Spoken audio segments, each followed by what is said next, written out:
弟兄姐妹平安。我们今天要成为世界的祝福，我们一起来读雅歌书4章1到15节。15节这样说：你是园中的水泉，是滔滔不绝的流水，是从黎巴嫩涌流下来的溪水。好美啊！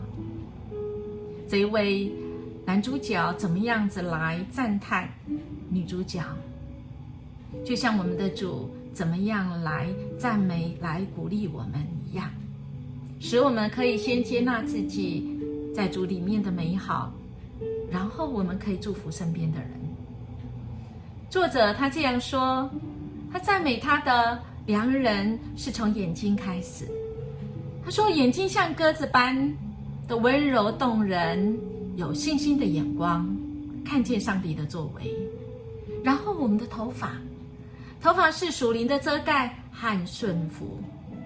牙齿呢，是可以成为主角上帝话语的这一个最好的整齐排列整齐的。我们的嘴唇也代表着神的救赎，因为它是朱红线。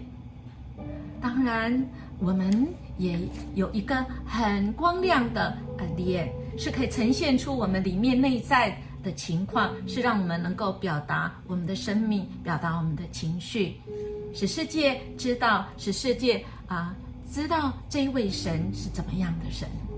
当然作者也说，我们的景象好像大卫建造收藏军器的高台，悬挂了1000吨的盾牌，更是勇士的这个藤牌，表达我们有自由意志，我们可以来转动，我们可以转动我们自己，降服于神。虽然我们在神之下，但我们愿意选择在众人之下，成为众人的仆人。我们是怎么样的人？是百花中的一个小草，是鲜艳的，而它不只是只看到自己的成就，不只是要别人来赞美，使自己更能够成为众人的祝福。亲爱弟兄姐妹，我相信神也赞美你，神也祝福你。